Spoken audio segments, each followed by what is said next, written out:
যদি যুবকরা যদি আগে না থাকতো বাংলাদেশ থেকে জালেম হটিয়ে যেত না। কথা বলেন ঠিক কিনা? যুবকরা আগে ছিল বিধায় বাংলাদেশ থেকে 15 বছর পরে জালেম হটে গেছে। কথা বলেন ঠিক কিনা?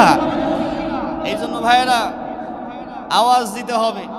আজকে আমাদের মুসলমান গোটা পৃথিবীর জমিনে জায়গায় জায়গায় লাঞ্ছিত অপমানিত হওয়ার কারণ কি জানেন?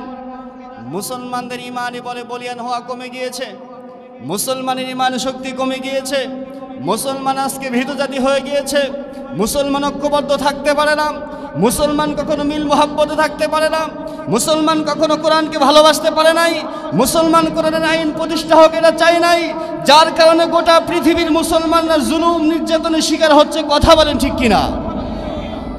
ও আমার ভাইয়েরা ভালো করে শুনে রাখেন, বাংলার জমিনে শান্তি তখনই আসবে যখন আমরা এই আল্লাহ রাব্বুল আলামিনের কোরআন, এই কোরআন অনুযায়ী আমাদের জীবন গঠন করব, কোরআন অনুযায়ী আমাদের সমাজ পরিচালনা করব, কোরআন অনুযায়ী আমাদের দেশ চালাবো, রাষ্ট্র চালাতে হবে, পার্লামেন্ট চলবে, হাইকোর্ট চলবে, জজ কোর্ট চলবে, প্রতিটি ক্ষেত্রে ক্ষেত্রে রন্ধ্রে রন্ধ্রে কোরআনের হুকুমত চলবে, তবেই গিয়ে বাংলার জমিনে শান্তি আসবে। কথা বলেন ঠিক কিনা?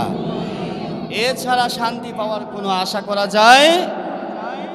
তবে আল্লাহ তাআলা ঘোষণা করে দিয়েছেন, এই কোরআনকে নিয়ে যারা বাজে মন্তব্য করবে, যারা কোরআনের ভিত্তি ভালো নয়, কোরআনের ভিত্তি তেমন একটা মজবুত নয়, তাদের এই ধারণা, তাদের এই টেন্ডেন্সি ভুল। আল্লাহ সরাসরি ঘোষণা করে দিয়েছেন, যারা মনে করে ইসলামের ভিত্তি দুর্বল, তারা যেন এটা ভেবে তারা লাফালাফি না করে, কারণ ইসলামের ভিত্তি স্থাপন শক্তিশালী করার জন্য আমি আল্লাহর কুদরতি হাতে যথেষ্ট। কথা বলেন ঠিক কিনা?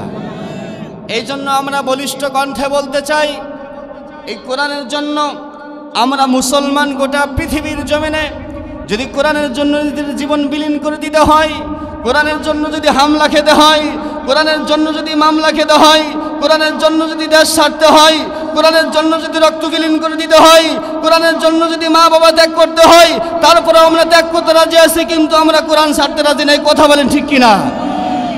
আমার মুসলমান ভাইয়েরা, আজকে গোটা পৃথিবীর জমিনে নাস্তিক বেঈমান দিয়ে ভরে গিয়েছে, মুনাফিক দিয়ে ভরে গিয়েছে, যার কারণে আজকে আমরা মুসলমান জায়গায় জায়গায় লাঞ্ছিত অপমানিত অপদস্থ হচ্ছি। কথা বলেন ঠিক কিনা? আজকে শুধু আমরা পারি ঠেলাঠেলি করার জন্য।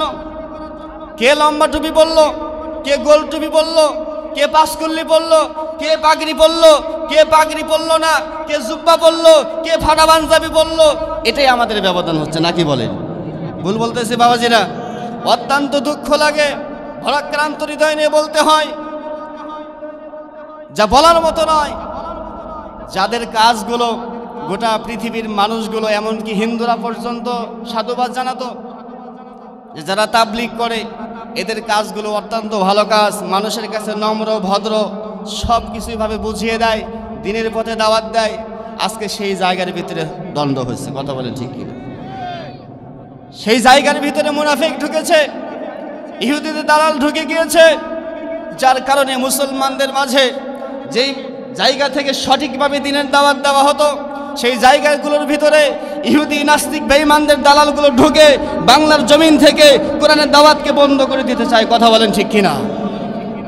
আমি এই জন্য আপনাদের সামনে যে আয়াতে কারিমা তেলাওয়াত করেছি, সূরা সফের 8 নম্বর আয়াত, আল্লাহ তাআলা বলেছেন, যারা যতই পায়তারা করুক না কেন, যতই দাঙ্গা হাঙ্গা করুক না কেন, যতই শয়তানি ব্যাপারী করুক না কেন, আমি আল্লাহর দিনকে, দিনের বাতিকে যারা ফুৎকার দিয়ে নিভিয়ে দিতে চায়, সারা জীবনেও তারা কোরআনের বাতি, ইসলামের বাতি নিভিয়ে দিতে পারবে না, বরংস যারা ফুৎকার দিবে তারাই নিভিয়ে যাবে। কথা বলেন ঠিক কিনা? যেমনি ভাবে বিগত কয়েক বছর চেয়েছিল বাংলার জমিনে কোরআনে হুকুমত কায়েম করতে দেওয়া যাবে না, বাংলার জমিনে কোরআনে রাজ কায়েম করতে দেওয়া যাবে না, সমাজের ভিতরে কোরআনে হুকুমত কায়েম করতে দেওয়া যাবে না, দেশের ভিতরে কোরআনে আইন চলতে দেওয়া যাবে না। যদি দেশের ভিতরে কোরআনে আইন চলে, আমাদের জনগণের টাকা মেরে খাওয়াও কমে যাবে। কথা বলেন ঠিক কিনা? আমরা কোটি কোটি লক্ষ লক্ষ টাকা ব্যাংক ব্যালেন্সগুলো আমরা বিদেশে পাচার করতে পারবো না, আমরা ভালোভাবে মেরে খাইতে পারবো না, জনগণের রিলিফের মাল আমরা খেতে পারবো না, অন্যের সম্পদ লুণ্ঠন করতে পারবো না। এই জন্য বাংলার জমিনে কোরআনে আইন প্রতিষ্ঠাও করা যাবে, এটাই ছিল তাদের চিন্তা, তাদের থিওরি। যার কারণে যত কিছুই করুক না কেন তাদের একটাই চিন্তা ভাবনা ছিল, ক্ষমতা আমাদের থাকতেই হবে। কথা বলেন ঠিক কিনা? থাকতে পেরেছে?